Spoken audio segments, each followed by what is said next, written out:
On this episode of Coding 101, TypeScript, is it for people who do JavaScript? Also, Steve Gibson drops by to give us more knowledge on CISC versus RISC and the eternal computing battle. Netcasts you love. From people you trust. This is Twit. Bandwidth for Coding 101 is provided by CacheFly at CacheFly.com. This episode of Coding 101 is brought to you by Lynda.com. Invest in yourself for 2015. Lynda.com has thousands of courses to help you learn new tech, business, and creative skills. For a free 10-day trial, visit lynda.com/C101. That's LYNDA.com/C101.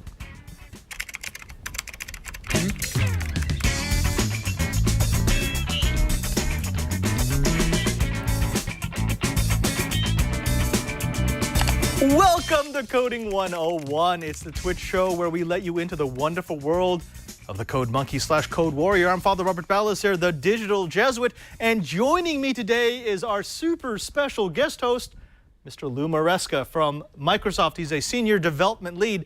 Lou, thank you very much for coming back. Hey, thanks for having me again, Padre. Now, Lou, we have a nice arrangement here where you come in and you basically knock down what are some of the big developments in computer programming. And right now we're talking a little something about TypeScript. What is TypeScript? So if you're a JavaScript programmer today, or even if you're looking to become one, sometimes it's a little daunting. And one thing it's hard to overcome with JavaScript is the fact that you can't really build, well, you can build large applications with it, but it turns out to be pretty difficult.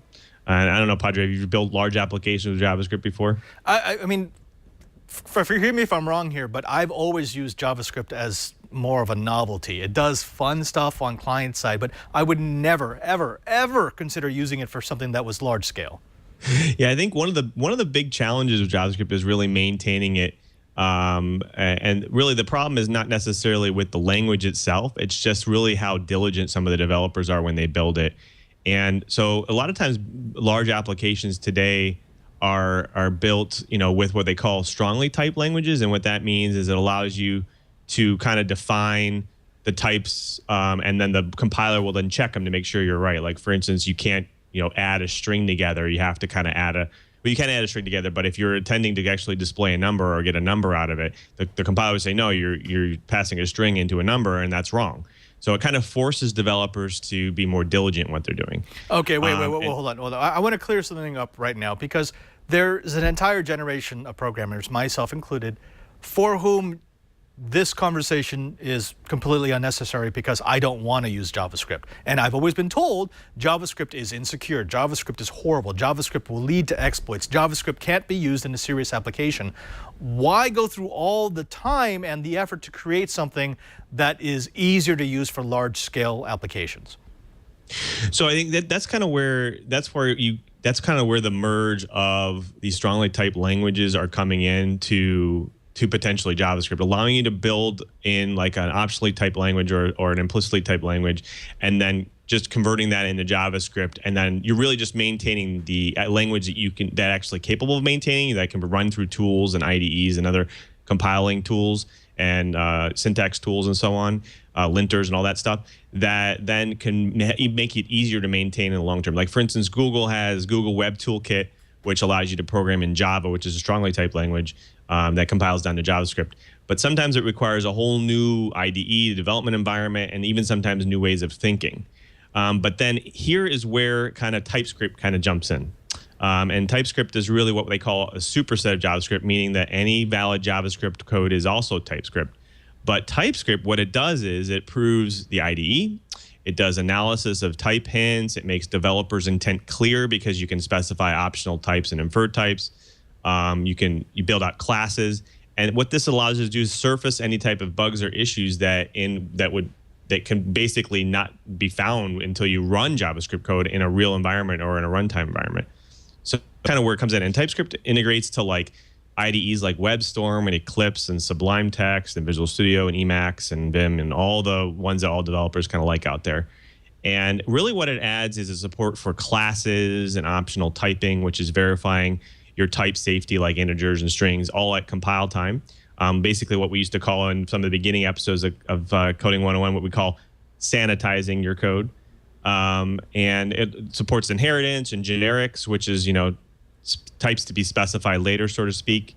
But again, it's basically allows you, it's easily convertible between TypeScript and JavaScript. And so JavaScript developers usually sometimes easily pick it up.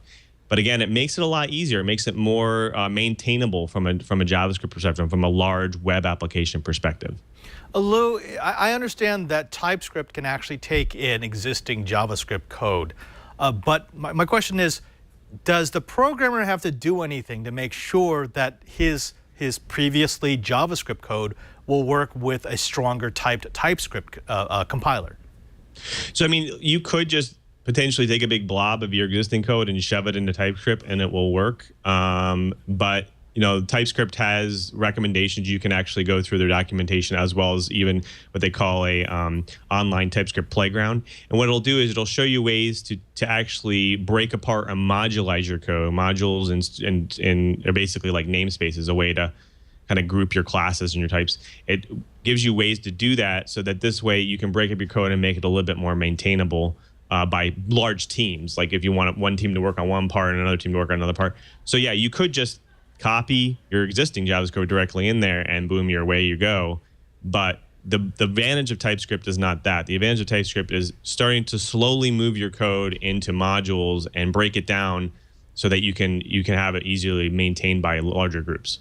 I know that TypeScript was created by the same person who is largely responsible for things like C#. So of course there's going to be elements from that language in TypeScript, but could you break it down for the real computer geeks out there, for the code warriors? What are the features, the functions, the options that I have with TypeScript that I didn't have with JavaScript?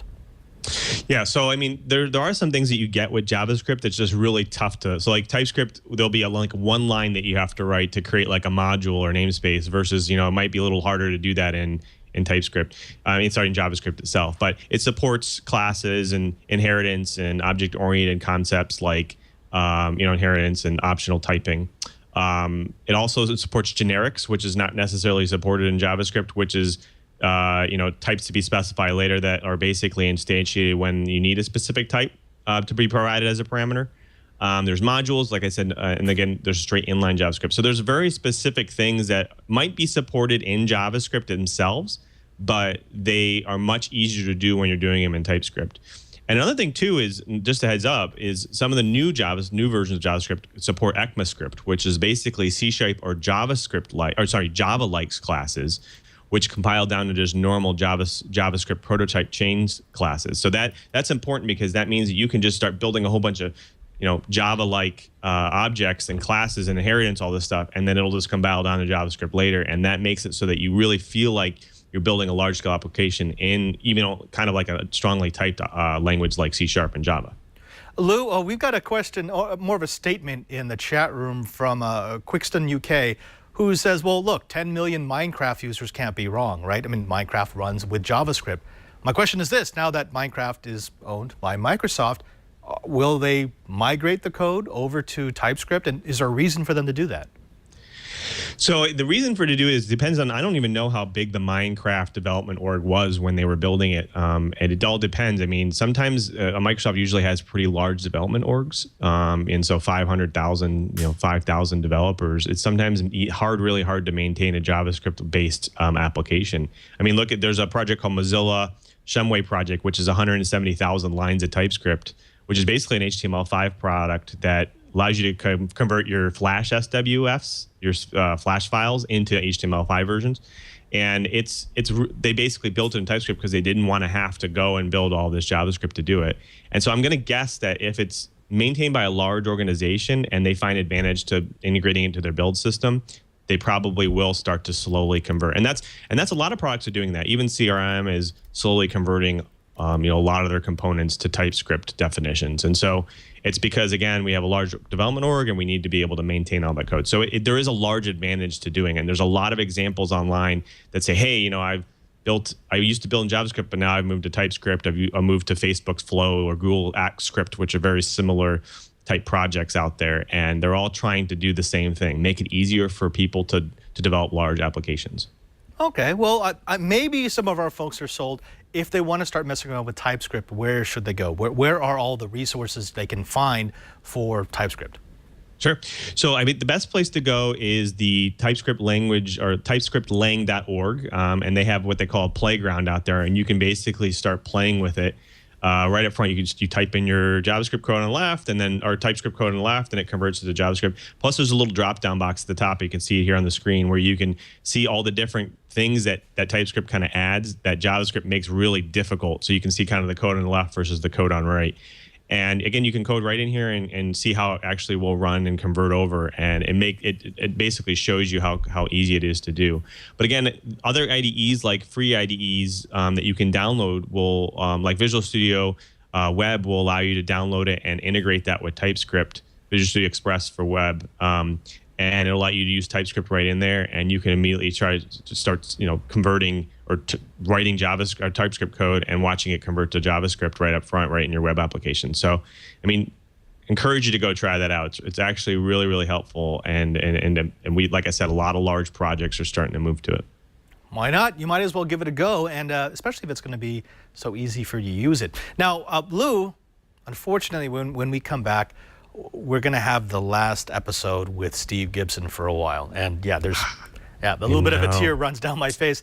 It's so much fun to have him on the show, but he's got stuff to do. He's actually got to finish up Squirrel, and then he's got to work on the next version of SpinRite. So he's a busy man. Now, he promises us that he's going to be coming back, and we're going to do a proper assembly module from start to finish, show the folks at home how they put together their own assembly programs. But before that, do you mind, Lou, if we take a break to talk about a sponsor for this episode of Coding 101? Of course. Let's go. Let's do that. And it's got to be Lynda. We're talking about knowledge, and Lynda is all about knowledge. Now, if you are a budding programmer, if you're someone who follows Coding 101 or any of the other programming resources on the internet, you know that we can't give you everything you need. We can't do it in 45 minutes a week. We can't do it even in a series that goes on for a month. You need a reference, and that's what lynda.com is all about. A place to put all the knowledge you might need so you can answer the questions you have, even if you're not in a lesson. Now, it's already February, and I got to ask you, what are you doing? We asked you way back in January to make a promise to yourself to learn more in 2015. Are you doing it? Are you doing it yet? Well, if you're not, don't worry about it, because there's a lot of people like that, and we want to give you a way to fill that New Year's resolution with lynda.com. Invest in yourself this year and learn something new with a free 10-day trial to lynda.com. Lynda.com is used by millions of people around the world and has over 4,500 courses on topics like web development, photography, visual design, and business, as well as software training like Excel, WordPress, and Photoshop. All of their courses are taught by experts, and new courses are added to the site each and every single week. Do you want to improve your job skills, to ask your boss for a raise? Or maybe you want to make yourself more marketable for your next job. Are you looking to explore a new hobby, set a new financial goal, or find a better work-life balance? Lynda.com has something for everyone. It's not just about technology. It's not just about organization training. It's really a place where you can go and find your own personal digital guru. Now, some of the courses that I recommend are Teach Kids Programming with PHP, Java Essential Training, and Up and Running with the Google Cloud Platform, which teaches you how to develop and host apps and websites, analyze data, which is big, and create a managed cloud-based database with Google Cloud. Now, we've used Lynda here in the Brickhouse because we're making that transition between Macs running Final Cut and Windows boxes running Premiere Pro. Now, most of our folks are professional enough that they understand that the tools are going to be the same, but every once in a while, they run into that little teeny tiny something which is just different enough to give them pause. Well, that's why we've got lynda.com for all of our editors. They can use the transcripts to find exactly what video they need to watch, exactly what section of a video they need to watch, and get back up and producing with Premiere. That's one of the powers of lynda.com. So let's do it, folks. Invest in yourself and sign up for a free 10-day trial to lynda.com by visiting lynda.com/C101. With your membership, you'll get unlimited access to every course on lynda.com, including access to your iOS and Android devices, plus new courses as they're added each week.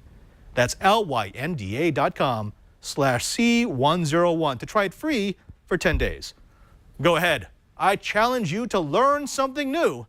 You might as well learn it at lynda.com. And we thank lynda.com for their support of Coding 101.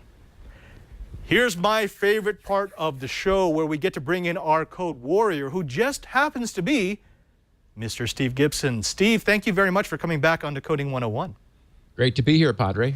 Now, the last few episodes, we've focused on your philosophy of programming. And remember, it's all about foundations. We want foundational knowledge so that you could strip away all that high-level stuff and still understand what's going on beneath. That's really your philosophy of learning, right? Right. I think for whatever reason, I really believe that you get the best quality if you code at the lowest level that makes sense for you. But also, even if you're coding at a higher level, understanding what's going on down below really makes you a better programmer. Right. You know, Steve, I got to bring, I love our audience, and they're active in our Google Plus group. They're active in the chat room right now. We've got Cosmic Ray, we've got Morty, High Tech, Dr. Morbius, Dr. Mac. All these people are here each and every single week. And it's interesting to see how passionate they get about the language they like. We had a couple of people who were saying, look, it used to be true in the old day that assembly could be faster, but now with today's current compilers and IDEs, it's just not true anymore. And I think it comes back to what you said last week, which was you find the language that you can program in, and hopefully you'll be able to figure out what goes on underneath that language. Well, yeah, and again, as I made more clear last week, I'm not here trying to wage a religious war against higher level languages. I think they're fine for people who like them. But like an hour ago, I was writing an algorithm to quickly scan a buffer for unsafe HTML characters and convert them into the expanded safe versions. And I was able to do in 3 instructions, after counting the number of unsafe characters, I needed to, because the expansion was going to be 4 characters larger, I needed to multiply that count by 4 and add it to the original buffer size in order to create a new buffer that would be large enough to hold all of the original characters plus the translations of the unsafe ones into safe. I did that in 4 instructions. And the problem is that no compiler understands what it's coding. It's translating what the programmer has given it into equivalent instructions. But that's the difference. I'm essentially the compiler compiling assembly language. Yeah, so Steve, it's that granular control, right? It's that the ability to really dive in and know exactly what instructions you're asking the environment to do, rather than counting on a high-level compiler to figure it out for you. Right. Essentially, when I'm writing assembly language, I am the compiler. And I understand the problem I'm trying to solve, so I can express that in the tools available, meaning the instructions that the hardware has. The liability, the problem any compiler has is it isn't sentient, at least not today. It doesn't actually understand the problem I'm trying to solve. It's just translating the programmer's translation of their problem into the high-level language into a lower-level language. And so essentially I'm cutting out the middleman. And again, I understand there's an absolute place for higher-level languages, but it is absolutely not the case that I can't program circles around anyone else at the assembly language level by orders of magnitude in performance. I want to bring Lou back in here. Lou, after Steve showed us his code yesterday, and I realized that in Microsoft's assembly, I can actually use high-level commands along with my assembly code. That, by the way, that completely blew me away. I did not know that it had advanced that much. I was actually able to do Hello World, which took me forever when I was doing that in my undergraduate days, which compares very favorable to TASM, Borland's assembly module that I learned on. Do you still use assembly from time to time? I mean, it's included in your suite. Yeah, I think that, like somebody pointed out on Google Plus, one of the powers of assembly, even in MASM today, is really the macros that you can do. So I mean, like you were saying, it makes it really easy to inline macros into the code, and then easily converts down. There's no overhead to it, like Steve was pointing out last week. So really coding in that makes it a lot more efficient. And yeah, we do it. In fact, some of the algorithms like binary searches and stuff, we actually do in assembly in line with the C++ code, because that's a lot more efficient than sometimes some of the ways that the different libraries and other types of libraries that we use, APIs and SDKs that we use, that do those types of things. So we just guarantee that we have the performance, the raw performance that we need there. Two people who program for a living who are both telling you that, yeah, we still use assembly. Now, Steve, let's back away from this, because we're going to save a lot of that discussion for when we actually do the assembly module. Of course, after you get done doing the million things you have to finish for Scroll and for the next version of SpinRite. But one of the questions we got a lot after the last episode, and actually in the chat room quite a bit, is they were hoping that you would bring your knowledge to the debate between RISC and CISC architecture. Now, I remember when I was an undergrad, this was huge because, of course, there was a huge gap between RISC, reduced instruction set computing, and CISC, complex instruction set computing. And CISC was the PC, it was the x86, and RISC was the Mac. Now, we know that those have come together, but I think it's still a valid debate to talk about the differences between those two types of architecture. First of all, what was CISC versus RISC? Well, okay, so to put this in a contemporary context, I think what's interesting is that everybody has ARM-based, ARM-design processors in their mobile devices, which are crucially power-sensitive applications. Nobody, except in laptops that have had a hard time keeping themselves alive for more than a few hours until more recently, and the batteries are vastly bigger in a laptop than in a phone, for example. So even today, the ARM architecture, which is a RISC architecture, clearly has some advantages over the older CISC-style Intel architecture. So the way to think about this is to understand the history of the way things were in the beginning. As I have mentioned a couple times, once upon a time, memory was excruciatingly expensive. I mean, if you were on a desert island and had to create memory, I mean, like literally had no resources, how would you do it? And so, for example, the early pioneers back in the 40s and the 50s, even before vacuum tubes and transistors, they used relays. And you could wire up a relay so that when the coil was energized, the armature would get pulled down and it would close a contact. Well, that contact could keep the armature energized. So that means once the relay closed, it stayed closed kind of by itself. And then if you briefly interrupted the current, it would let go. And then it would, even if you closed that interruption, it would stay off because it had already let go and the contact had opened. So there's an example of a really kludgy one-bit memory. But once upon a time, that's all we had. And boy, I tell you, when you build a computer with those and fill a room full of it, you need to wear earplugs when this thing's running, because all those relays are clacketing around in order to do the work. And I mean, that's where we began. Then we moved to tubes, where you had a small glass bottle, essentially, with a low voltage heater that was heating up a cathode in the tube in order to boil electrons off of the cathode. And you had a high voltage plate which was attracting these electrons, and in between some mesh grids. And that's what a tube was. It was, sometime, in fact, in Britain, they called them valves. And that was, from a tube, you could create an inverter where if the input was high in a little circuit, the output was low. Well, if you connect two inverters back to back, sort of in a circle, then if the input of the first one is high, the output of it will be low. And if that goes into the second one, its input is low, so its output is high.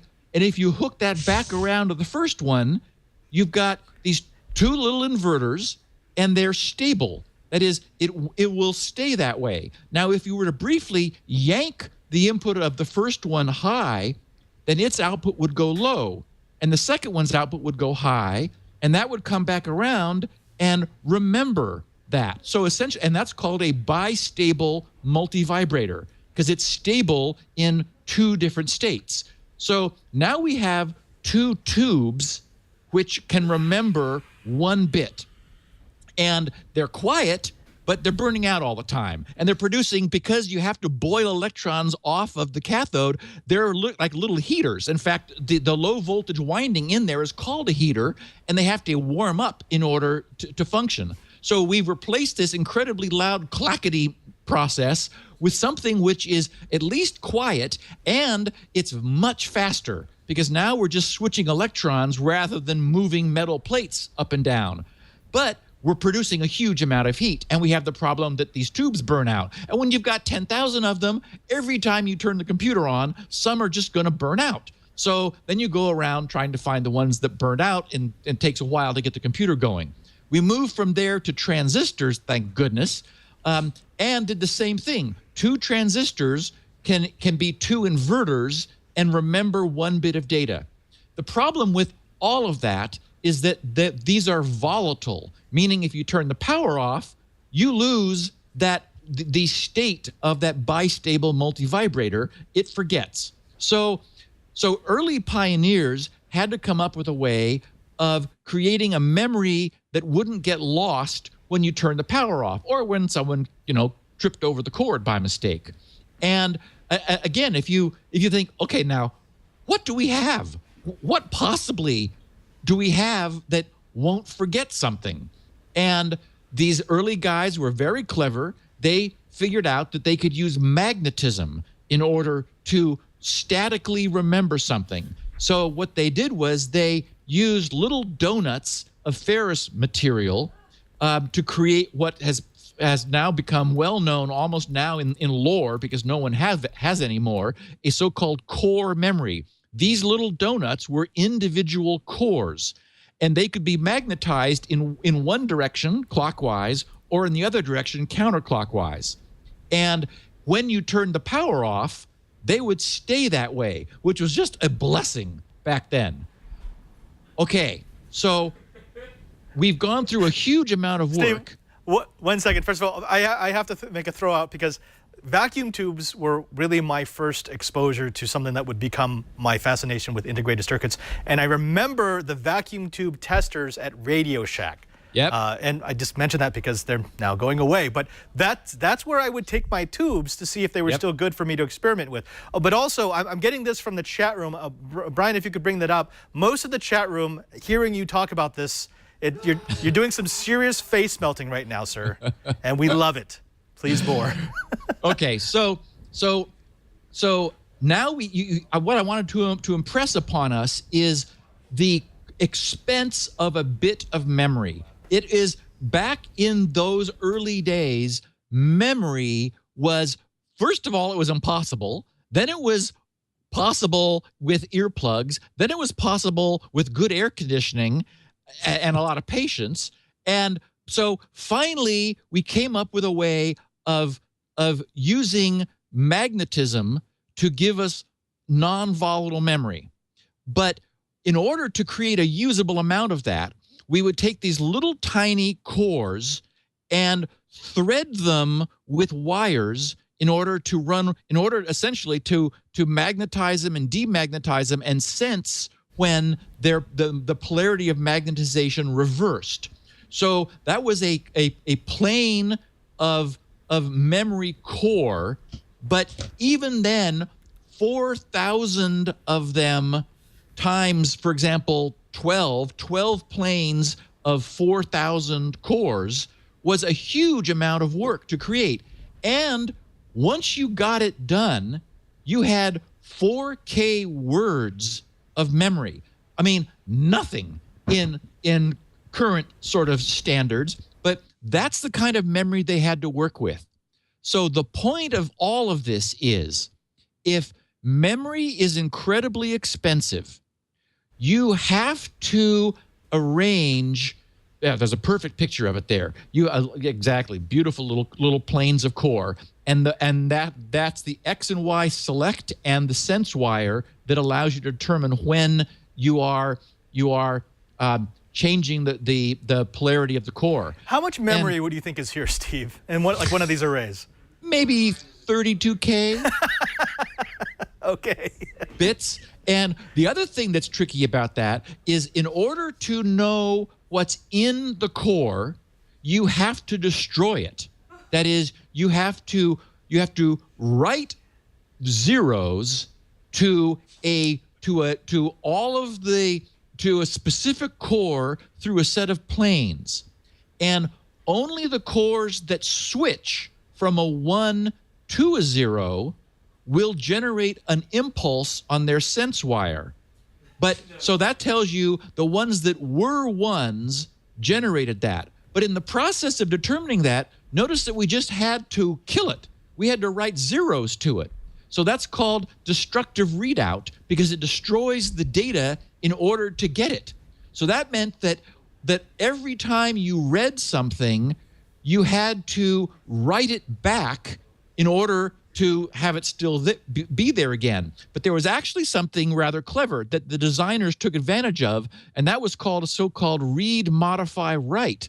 Because if you knew that you might be changing the data that you just read, for example, you were adding a value to something in memory, you could read the contents, which would destroy it, modify the contents with the result of an addition, and then write the new value back. So, these guys were like really taking advantage of everything, every benefit they had.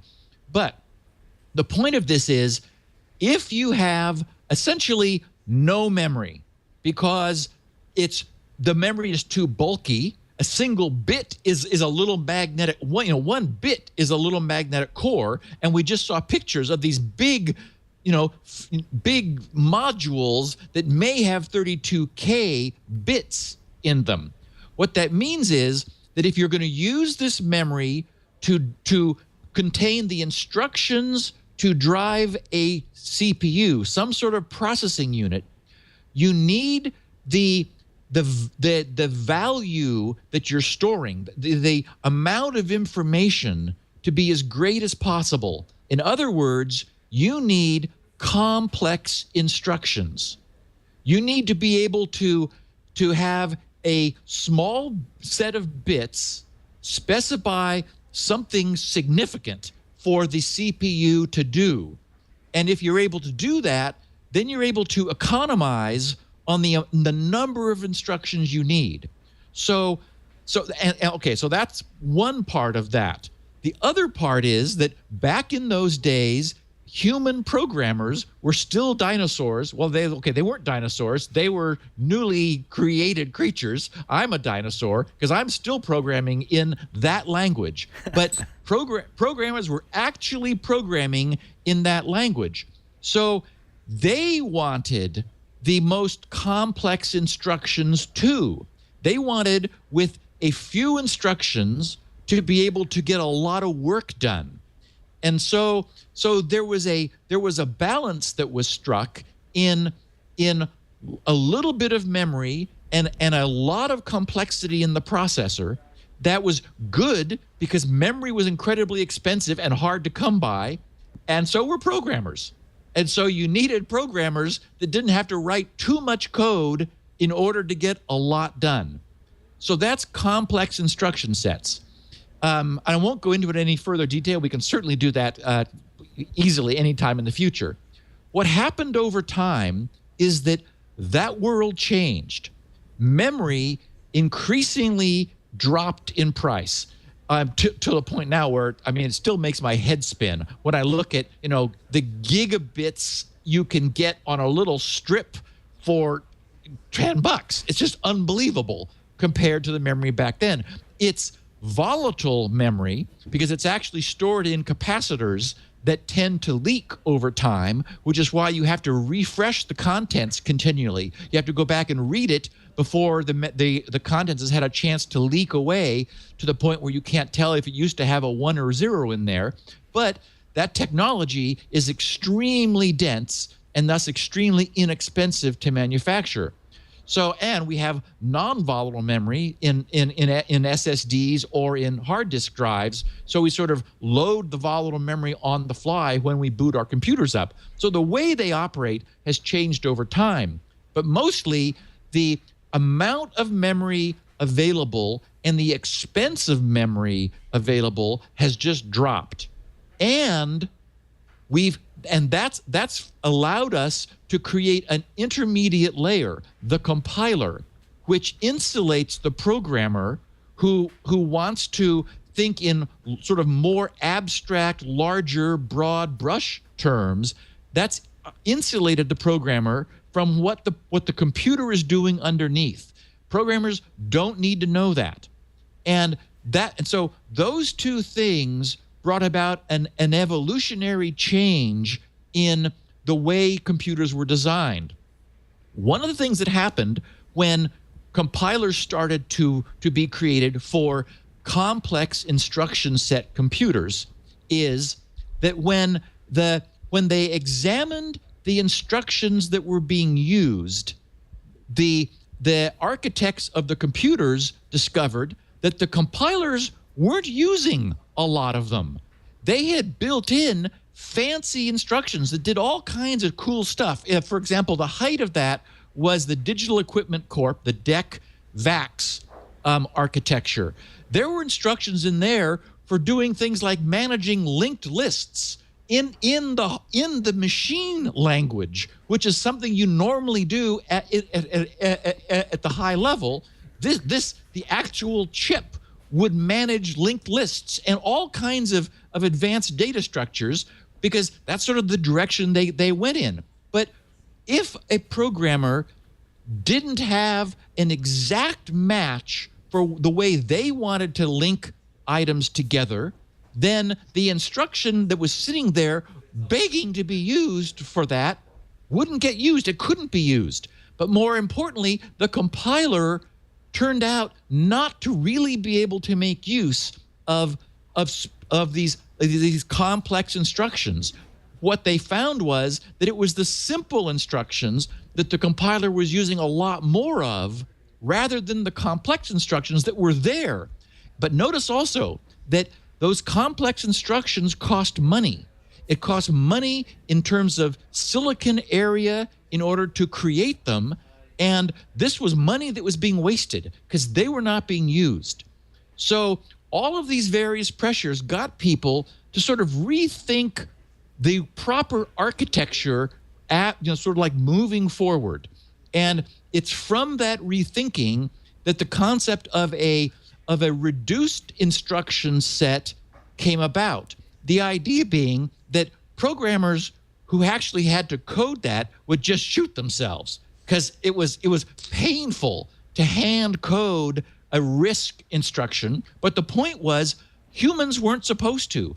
That was now the proper domain of the compiler, because what a reduced instruction set meant was you could have a vastly reduced silicon size. The chip itself could be much smaller because the instructions it had could be much simpler. You didn't need all of the area, the land mass required to support all of these complex instructions. And notice the other expense of complex instructions that are not being used is they still have all their transistors there burning up power and wasting it because they're not being used. With a reduced instruction set, you're highly using the few instructions you have. So they're far more power efficient. You're not wasting power on stuff that you're not using. Right. So that's essentially the trade-off, and it's the reason why Intel architecture, which is classic CISC architecture, complex instruction set, which I'm still programming in assembly language, it's the reason it's had a very difficult time surviving in the mobile world. Intel can't take instructions out because that would break code. So they're sort of jammed up. They're stuck. Whereas the ARM guys were able to start from scratch, create a very elegant, very simple chip architecture, which just glided right into the mobile world without batting an eye. And they are far more power efficient than the equivalent Intel chip. Yeah, Steve, I want to bring Lou in here because there is a very important aspect of this CISC versus RISC architecture conversation, of this philosophy that you just brought in at the end there, which is Intel's legacy is x86. It's CISC, which means it did fantastic. It dominated the desktop/laptop space. But as we've moved into this mobile world, they just can't do it. They can't bring it over. Their Atom is kind of there, but not nearly as power efficient or as program efficient as an ARM processor for mobile processors. Actually, Lou, let me ask you about that, because Microsoft has been trying to make strides in making server software that will run on ARM boxes for that very reason. You can put a lot of those in a very small space, not generate that much heat, and not waste that much power. For a programmer right now, and there's some people in the chat room who are saying, wait a minute, I don't need any of this. This is still an incredibly important distinction to know, yes? Yeah, I think that's important to know because, it all depends on what you're trying to apply your code to. So if you want to apply your code to, Internet of Things type thing, are you going to need to be power efficient? You're going to be plugged into a battery because you're going to be sitting there for a while, or you're going to be building a large scale application that, like you said, needs to run on a server. And doesn't need a lot of CPU power and memory behind it, that kind of thing, scalability and that kind of thing. So it's really important to distinguish between the two. But you're right. I mean, nowadays, just like Steve said, there's a lot of wasted resources, and especially CPU resources. And that's kind of where some of these cloud services are coming in, like AWS and Azure, where they're saying, you know what, we're going to share the resources of these large, massive machines and make it utilized to be 80 to 90% so that we're utilizing almost all of its CPU and memory across many different users and services that people are hosting on it, so we make it more efficient and more scalable even from a monetary standpoint. But again, they're still not as power efficient as if you were to, again, run a whole scale or parallelized version of ARM processors. So, but again, ARM processors are targeted to very specific things. So it's been very difficult to move to a server to the ARM side of things. And I'm surprised that, they're even taking strides to do it, but I have heard that they have started doing that. Steve Gibson, thank you so very much for being, again, on this episode of Coding 101. When you come back, and we're inviting you back as soon as you put away the craziness of the current development cycle over at Gibson Research, will you be able to do a full assembly module with us? I mean, from start to finish, show these young whippersnappers how it's done. I think we should. I think it would be fun. I would enjoy it.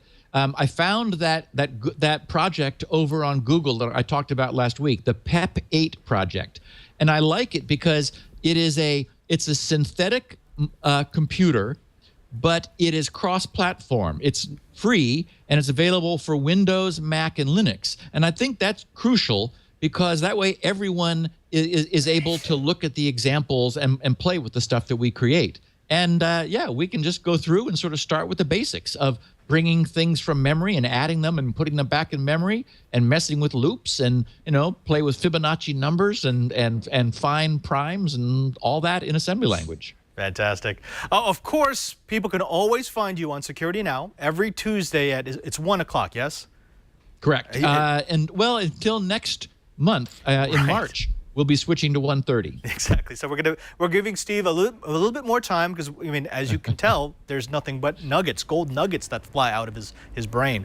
But you can find him there. But if you want to see what he's developing, you have to stop by grc.com, which, by the way, is a discussion in itself, how early you had to be on the internet to get a 3-letter domain. But there you're going to find SpinRite, which is, bar none, if I could only have one tool with me when I go out on a troubleshooting ticket, that's it. Because it solves hardware problems. It solves storage problems. So SpinRite, and you're going to be up to SpinRite 6. Or is this a major release coming up?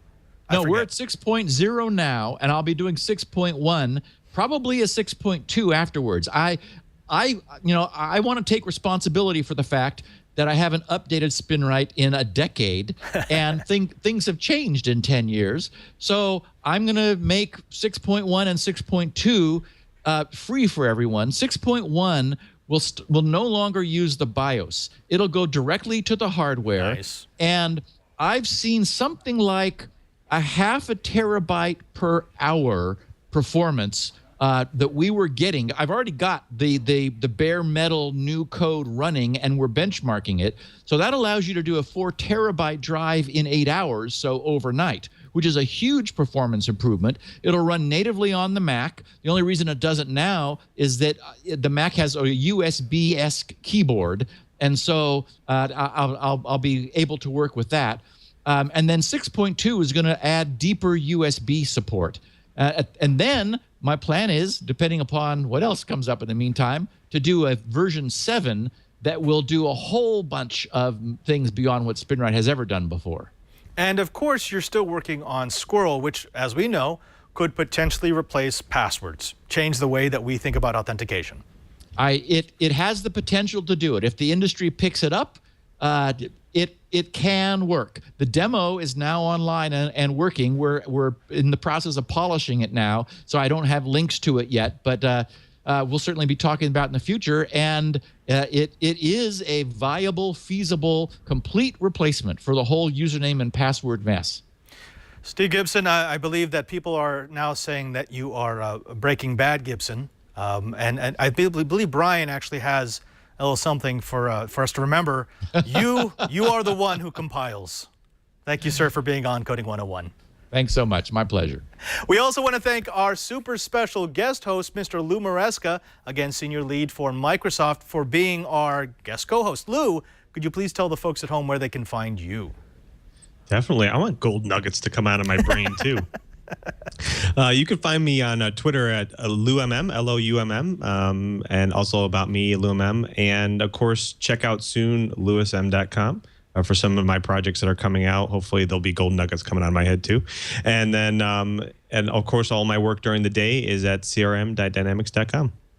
Now, don't forget that you can always find the notes for every episode if you want to see the links to the stories that we talked about. And when we do the coding episodes, if you actually want to find our code examples and our assets, just go to our show page. You can find us at twit.tv/coding or code. It all goes to the same place. There you'll find our entire back catalog of episodes. This is episode 53, so we've officially done a year plus of episodes of Coding 101, and it's also a good place for you to find entire modules. So if you want to see our C# module or our PHP module or our upcoming modules on embedded programming, that's where you want to go. Also, don't forget that we have a Google Plus group. If you just go into Google Plus and look for Coding 101, you'll be able to find us. It's a great place to find out what's been going on in our community. And it's filled with experts, beginners, and intermediate programmers. So if you've got a question or an answer, go ahead and join up. Don't forget that we do this show live, soon to be live-ish. Right now we're doing it on Thursdays at 1:30 p.m., but eventually we're going to be moving in March to 2:30, the old This Week in Enterprise Tech slot, on Mondays. So be aware there's going to be a slight schedule change. And if you are watching us live, even when we're doing our pre-recordings, you could always jump into our chat room at irc.twit.tv.